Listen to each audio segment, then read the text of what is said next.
तो hello friends. आज हम अपनी जो रिएक्ट सीरीज थी, रिएक्ट रिडक्स टूलकिट की जो सीरीज थी, implementation of Redux toolkit in next dot JS app using TypeScript Tailwind CSS. तो इसका ये थर्ड पार्ट है। लास्ट दो पार्ट्स में हमने कोड को इम्प्लीमेंट किया था और उसको समझा था। आज हम कुछ कॉन्सेप्ट्स को समझेंगे, जैसे कि रिडक्स क्या होता है, रिडक्स टूलकिट क्या होता है, एंड बाकी के कॉन्सेप्ट्स को समझेंगे। तो ठीक है।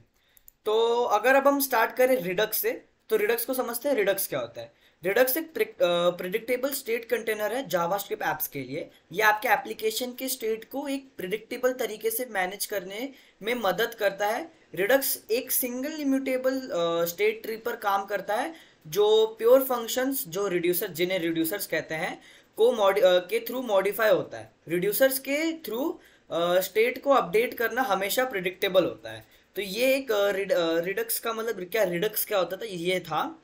अब इसी के कंटिन्यूएशन में हम देखें कि रिडक्स टूलकिट क्या होता है। ठीक है। तो रिडक्स टूलकिट रिडक्स लॉजिक लिखने का ऑफिशियल रिकमेंडेड किया गया तरीका है। ये रिडक्स का वर्कफ्लो सिंप्लीफाई करता है, क्योंकि ये बॉयलर प्लेट जो बॉयलर प्लेट कोड होता है उसको कम करता है, स्टोर सेटअप को सिंपल बनाता है और इम्यूटेबल अपडेट लॉजिक लिखना आसान बनाता है। तो ये बेसिकली रिडक्स के ऊपर एक टूल किट है, जो रिडक्स को और सिंप्लीफाई करने में हेल्प करती है, और टेक्निकली जो यूज़र है उसको मदद करती है कोड सिंप्लीफाई करने, मतलब सिंपलर बनाने में। ठीक है। तो ये अब हमने समझा रिडक्स टूल किट को। अब हम बार बार देखो यहाँ पर, जैसे हमने स्टोर के बारे में बात की, तो स्टोर क्या होता है उसको समझते हैं। ठीक है।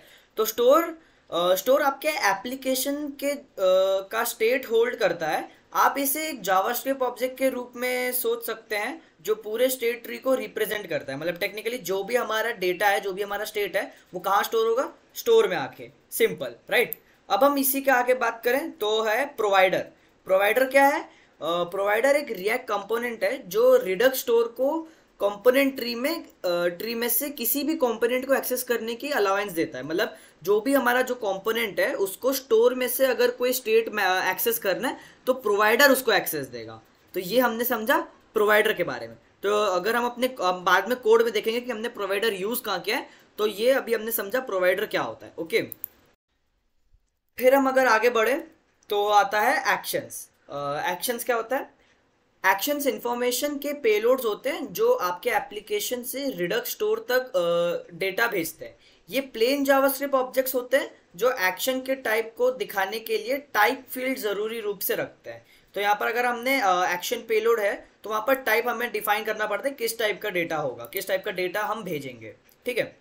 अब इसी के कंटिन्यूएशन में आगे समझते हैं रिड्यूसर क्या होता है। अब हमने पहले देखा था कि यहाँ पर हमने देखा था कि जो रिडक्स टूल किट होता है, वो सॉरी जो रिडक्स होता है, वो मॉडिफाई करवाता है अपने आप को रिड्यूसर्स के थ्रू। एक फंक्शंस होते हैं, उनसे उनके थ्रू वो मॉडिफाई करवाता है स्टेट ट्री को। तो वो रिड्यूसर्स होते क्या है, वो हम इसमें समझते हैं। ठीक है।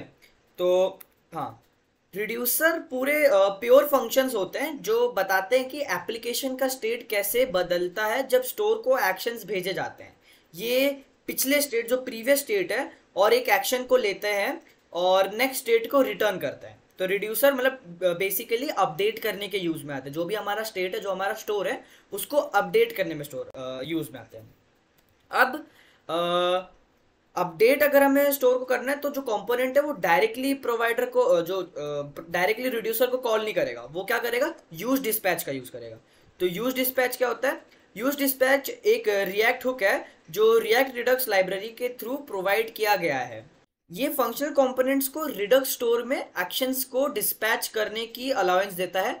जब आप रिडक्स को एक रिएक्ट एप्लीकेशन में यूज करते हैं, आपको अक्सर रिडक्स के थ्रू संभाला गए स्टेट को अपडेट करने के लिए एक्शंस को डिस्पैच करना होता है। यूज डिस्पैच हुक आपको रिडक्स स्टोर के थ्रू प्रोवाइड किए गए डिस्पैच फंक्शन का एक्सेस देता है। तो अगर हमें जो हमारा रिड्यूसर है, तो हम जो भी डेटा, हमें समझो जो भी स्टेट को मैनेज करना है, स्टेट को अपडेट करना है, तो हम यूज डिस्पैच के थ्रू अपना डेटा भेजेंगे और रिड्यूसर फिर उन्हें अपडेट करेगा। तो ये एक इंटरमीडिएट होता है रिड्यूसर और कंपोनेंट्स के बीच में। ओके। तो ये हमने समझा कुछ बेसिक्स कॉन्सेप्ट। अब हमने ये बेसिक कॉन्सेप्ट यूज कहाँ किए थे, हम वो देखेंगे। तो हमने को इंपोर्ट करवाया है रिएक्ट रिडक्स से, और उसको यूज कहाँ किया है, कॉन्स्ट डिस्पैच हमने न्यू पोस्ट फॉर्म में यूज किया, कॉन्स्ट डिस्पैच यूज डिस्पैच। अब ये यूज डिस्पैच क्या करेगा, जो भी हम यहाँ हमने जो न्यू पोस्ट फॉर्म का कॉन्स्ट क्रिएट किया, तो हम जब भी कोई जो पोस्ट क्रिएट कर रहे हैं तो जो डेटा है वो यूज डिस्पैच के थ्रू हम भेज रहे हैं, ठीक है। तो यहाँ पर हमने यूज डिस्पैच का यूज देखा। रिड्यूसर कहाँ यूज हुए थे उसको हम देखने के लिए पोस्ट लिस्ट में जाएंगे, तो सॉरी, उसको देखने के लिए हम यहाँ पोस्ट स्लाइस में देंगे, जहाँ पर हमने रिड्यूसर्स क्रिएट किए, ऐड पोस्ट, मतलब बेसिकली हमने फंक्शंस क्रिएट किए, राइट। ऐड पोस्ट नाम का एक रिड्यूसर क्रिएट किया और एक डिलीट पोस्ट नाम का रिड्यूसर यूज किया। ऐड पोस्ट क्या काम करता है, बेसिकली जो पोस्ट है उसको जो डेटा अगर हमें पोस्ट ऐड करना है तो वो पोस्ट ऐड करने का फंक्शन ये करता है। उसके बाद डिलीट पोस्ट क्या है, जो भी हमने पोस्ट क्रिएट किए उसको डिलीट करने का काम ये रिड्यूसर करता है। और फिर बेसिकली हमने इसको एक्शंस के फॉर्म में यहाँ पर एक्सपोर्ट करवा दिया है, पोस्ट लाइट डॉट एक्शन, ठीक है। अब हमने समझा था एक्शन क्या होता है, तो यहाँ पर देखो हमने पेलोड एक्शन लिया है और यहाँ पर डाला है पोस्ट, मतलब ऐड पोस्ट से क्या होगा, जो भी हमारा पेलोड एक्शन है, जो एक्शन हम भेज रहे हैं, जो हमारा जो डेटा है वो किस फॉर्म में जा रहा है, पोस्ट फॉर्म में। मतलब जो भी हम जिस चीज को ऐड करेंगे वो किस फॉर्म में ऐड होगी, पोस्ट फॉर्म में। क्यों, क्योंकि डेटा हमारा पोस्ट वाले टाइप में का है। डिलीट पोस्ट, अब हमने डिलीट पोस्ट के लिए क्या करते हैं, डिलीट, तो यहीं पर हमने तो आईडी का जो हमने जो रखा है, आईडी किस में, नंबर्स में होती है। तो यहाँ पर बेसिकली डिलीट करने के लिए हमें किस टाइप का डेटा चाहिए होगा, नंबर का, ठीक है। तो यहाँ पर हमने पेलोड एक्शंस को भी देखा। ये थे बेसिक कॉन्सेप्ट जो हमने देखे थे, और रिएक्ट और रिएक्ट रिडक्स टूल किट हमने यूज ही किया है। तो ये कुछ बेसिक कॉन्सेप्ट थे जो हमने लास्ट वीडियो में भी देखे थे, बट इस वीडियो में थोड़ा और डिटेल में देखा है और थोड़ा और समझा है। और एक मेन, लास्ट में मेन चीज जो, अब ये सब हमने क्रिएट किया है। अब मैंने आपको बताया था प्रोवाइडर क्या होता है ना। तो प्रोवाइडर हमने कहाँ यूज किया है, वो हमने यूज किया है page dot T S x में, ठीक है। तो जो भी हमारा page dot T S x होता है उसके थ्रू हम अपने प्रोवाइडर, मतलब प्रोवाइडर उसमें क्रिएट किया है। तो यहाँ पर आप देख सकते हो हमने प्रोवाइडर में पूरा इसको रैप कर दिया है। अब इससे क्या होगा, हमारे जो भी जितने भी कंपोनेंट्स हैं उन सबको स्टोर एक्सेस करने की अलाउंस मिलेगी।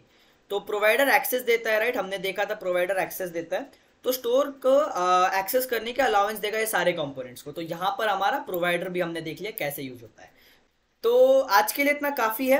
अगर आपको किसी और चीज़ पे कोई रिएक्ट या जो हमने ये पोस्ट ऐप क्रिएट किया इसमें कोई और डाउट्स है तो आप हमें कमेंट सेक्शन में पूछ सकते हो। तो ये यहीं पर एंड होता है, तो आज के लिए दैट्स इट।